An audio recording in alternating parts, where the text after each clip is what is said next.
Comment devenir hypnothérapeute aujourd'hui? Je suis Alain Beau, hypnothérapeute moi-même depuis 2017, donc ça fait 7 ans que je pratique et j'ai à mon activité, j'ai accompagné plus de 400 personnes, 407 personnes pour être précis, et encore parce que du coup j'en ai d'autres qui sont en cours, et j'ai donc plus de 1135 heures de pratique en hypnose. Et aujourd'hui, il y a de plus en plus de gens qui souhaitent se former et je souhaitais faire cette vidéo pour un petit peu éclaircir les deux possibilités qu'il y a en fait pour pouvoir le devenir. Voilà. Mais déjà, avant, si vous aimez mes vidéos, eh bien je vous invite à liker ces vidéos, à vous inscrire à ma chaîne YouTube, à commenter et vous serez au courant de toutes mes prochaines vidéos. Alors, pourquoi déjà vouloir devenir hypnothérapeute? C'est déjà la question qu'il faut se poser parce qu'elle va être méga importante. Vraiment méga importante. C'est la base quand on veut devenir thérapeute. Thérapeute en général même, j'ai pas envie de dire hypno. Mais déjà quand on veut être thérapeute, il faut se poser la question de savoir pourquoi on veut le faire.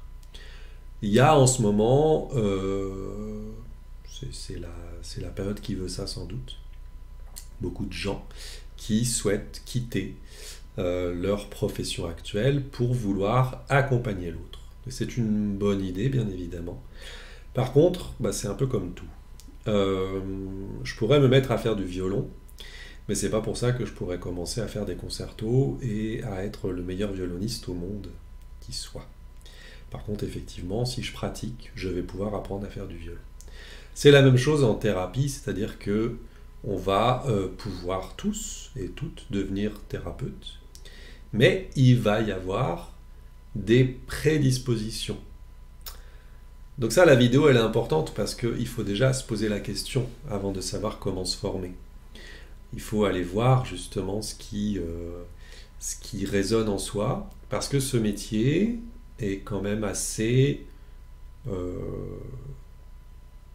compliqué. Enfin, en tout cas, il faut être dans l'écoute de l'autre. Et surtout, les formations telles que vous allez les vivre, il ne faut pas que ça se transforme en des séances de thérapie, mais néanmoins, ça va faire ressortir des choses de vous qui vont parfois être un petit peu compliquées. Et donc, je préfère vous prévenir à l'avance. Si vous partez effectivement dans une formation d'hypnose, il faut déjà être sûr. Voilà. Mais si vous êtes sur cette vidéo, c'est que je pense que vous avez déjà réfléchi à cela, mais je voulais vous amener cette idée-là. Parce qu'en plus, c'est au cours de sa pratique, on va sans arrêt être chamboulé, sans arrêt être taquiné par certaines choses. Ça va faire ressortir des choses de soi, et il faut donc, dans ce cas-là, soi-même aller en thérapie. Donc voilà, c'est une des choses importantes, mais la formation, on ne le dit pas assez, ça chamboule profondément la personne. Ensuite, il va y avoir en réalité deux façons de se former. La première, c'est celle qui paraîtrait la plus évidente, et c'est assez classique, c'est l'école d'hypnose. Pourquoi? Parce que on vit dans un monde où en fait depuis qu'on est tout petit, on est dans le système scolaire, et donc le mot école revient assez fréquemment. Donc ça, c'est une première façon d'apprendre, et effectivement, elle est bien, mais il faut arriver aussi à comprendre qu'elle n'est pas forcément faite pour tout le monde. Tout comme l'école n'est pas forcément faite pour tout le monde. On la suit bien sûr l'école, mais il pourrait y avoir des choses qui permettraient justement d'être mieux. Donc, quand vous allez aller dans une école d'hypnose, vous allez vous retrouver généralement avec des classes de nombreuses personnes. Il va y avoir beaucoup de gens dans les salles. Moi, j'ai connu des classes de plus de 70 personnes. Donc, il faut vraiment voir si ça correspond à ce que vous voulez. Parce que c'est pas forcément adapté à tout le monde, parce qu'on peut être vraiment noyé dans la masse. Je pense souvent aux gens qui sont hypersensibles, par exemple. Le fait qu'il y ait énormément de monde, ça peut perturber. Ensuite, il faut vraiment que vous rencontriez l'école que vous avez décidé de suivre. C'est important, avant de vous inscrire. Allez rencontrer les écoles. Et ça, il y a des écoles qui proposent justement des portes ouvertes avant. Allez-y. Ensuite, soyez bien conscientes et conscients de ce que vous voulez quand vous entrez dans un cursus de formation en hypnose. Parce que, et c'est pas pour taper dessus parce que c'est un peu normal, mais les formations d'hypnose, il y a beaucoup de modules qui ont été créés. Et donc vous allez rentrer dans un processus où vous allez commencer par la base et puis ensuite vous allez faire les autres modules parce que c'est important. Et après vont se greffer plein d'autres modules de spécification. Je vais vous donner des idées, l'arrêt du tabac, la sexualité, les traumatismes, voilà, toutes ces choses. C'est très très bien. Par contre, ça peut vite coûter cher. Et donc, soyez bien sûr de tout ce que vous voulez prendre. Parce que quand vous allez être en formation d'hypnose, vous allez passer des journées et des journées à pratiquer l'hypnose. Donc, même si ça n'est que de l'apprentissage, vous allez être en état hypnotique.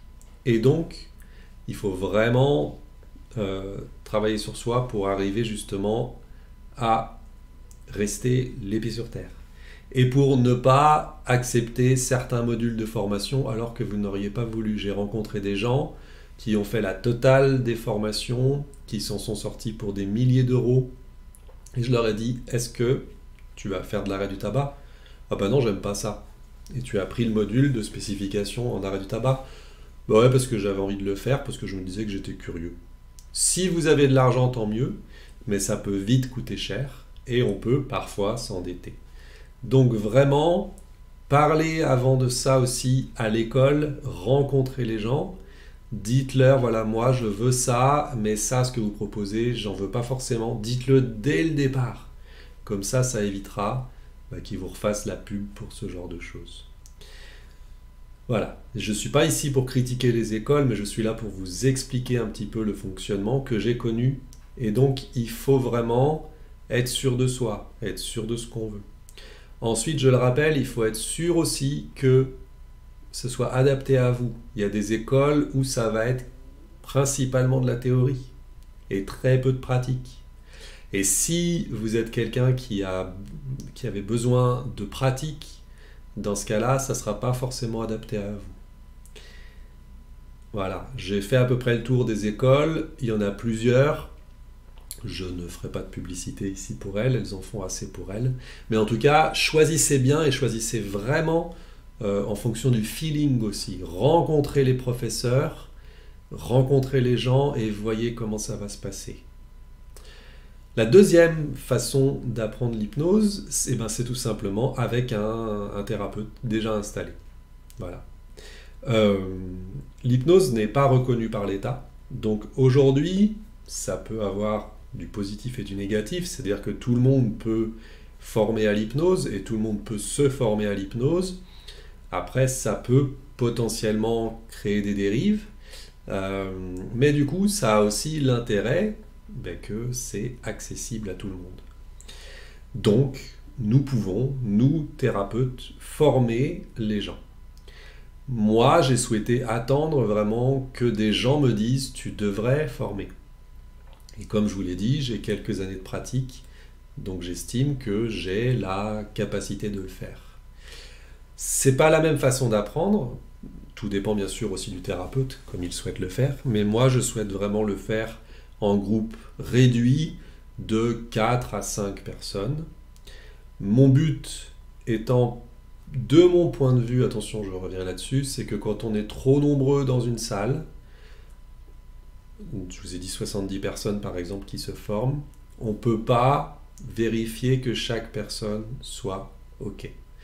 Donc mon envie c'est de faire vraiment des petits groupes et puis d'être sûr que chaque personne qui sortira d'ici aura confiance en lui et aura pratiqué, et j'aurai vu pendant cette pratique qu'il est correct. Correct, ça veut dire qu'il pourra accompagner d'autres personnes avec certaines capacités. Voilà. Il y a des gens qui viennent me voir qui sont déjà professionnels, c'est la majeure partie des gens.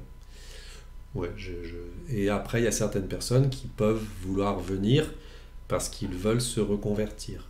Moi, je leur dis toujours, attention, Le certificat d'hypnose n'est qu'un certificat. Faites peut-être une formation reconnue par l'État. Moi, par exemple, j'ai fait le coaching. Et ensuite, continuez par l'hypnose. Vous faites les deux en même temps, mais voilà. Cette formation, la formation quand je la fais moi, je veux vraiment qu'elle soit pratique, pratique, pratique. La théorie c'est bien, mais c'est assez simple. La pratique, ça va vous permettre vraiment de vous mettre en jeu. Et je vais pouvoir vous observer, vous, dans votre pratique, et vous allez pouvoir vous planter. Et faites des erreurs, et c'est toujours mieux. Ça peut arriver en école aussi qu'il y ait ce qu'on appelle des superviseurs, c'est-à-dire qu'il y ait certaines personnes pour un certain nombre de personnes qui pratiquent et qui vont surveiller ces gens. C'était mon cas dans l'école dans laquelle j'étais. Donc voilà, c'est un peu la supervision que je fais aussi quand j'accompagne des gens. Et je me permets de dire à certaines personnes, là je ne te sens pas prêt. Et avec ça dépend vraiment des gens, mais moi je demande après qu'il y ait des pratiques sur des gens qu'on va appeler cobayes, donc des proches, et d'avoir un certain nombre d'heures de pratique. La troisième catégorie, même si c'est pas vraiment une troisième catégorie, mais c'est la formation en ligne avec des vidéos, principalement des vidéos et des docs bien sûr pour la théorie. Je ne suis pas fan de cela, bien évidemment, parce que moi je prône la pratique, mais encore une fois, chacun fait ce qu'il veut. Mais je pense que c'est risqué d'abord pour vous, parce que vous n'allez pas justement prendre confiance en vous. C'est risqué pour les gens que vous accompagnez, mais bon, si au final vous n'êtes pas à l'aise avec ça, vous n'arriverez pas à accompagner d'autres personnes. Donc je sais que la formation en ligne aujourd'hui est très développée, elle est pratique, c'est sûr. Si on propose de la formation en ligne, on a un panel géographique beaucoup plus important, mais je pense que ça vaut le coup de se déplacer pour se former. Vous aurez en direct le retour de quelqu'un que vous allez accompagner, même si c'est un peu déformé parce que les gens qui sont là avec vous sont en cours de formation aussi, donc quelque part ils savent ce qui va se passer, mais quand même il y a des choses qui peuvent se passer, et puis vous allez pratiquer avec des personnes qui pratiquent aussi. C'est pas pareil que d'avoir quelqu'un qui vient là en tant que client et qui découvre. Il va pas vous dire ah mais là vous n'avez pas fait cette partie là de l'hypnose, voilà. Donc ça sera plus simple en fait en accompagnement d'une personne. Mais par contre vous aurez ici des erreurs que vous ferez. Voilà ce que je voulais vous dire sur les formations d'hypnose. Bien sûr, comme vous l'avez compris, je forme aussi à l'hypnose. Je vous mets toutes les informations pour les formations, les dates qui vont venir en dessous, en commentaire de cette vidéo YouTube. J'espère qu'elle a été intéressante pour vous, qu'elle vous aura permis, si vous êtes en quête d'une formation en hypnose, tout simplement de vous éclaircir les choses. Si je devais donner un dernier message justement sur cette formation, vraiment validez avant et prenez vraiment votre temps pour choisir l'école que vous choisirez, pour choisir le thérapeute que vous choisirez. Peut-être, si c'est un thérapeute que vous choisissez, déjà de commencer par faire une séance avec lui, et vous pouvez lui demander, ça peut aussi, certains thérapeutes pourront proposer une séance gratuite pour tester. Certains thérapeutes aussi font des portes ouvertes, présentent en tout cas les invite à faire une soirée de présentation, de choses comme ça pour pouvoir répondre aux questions.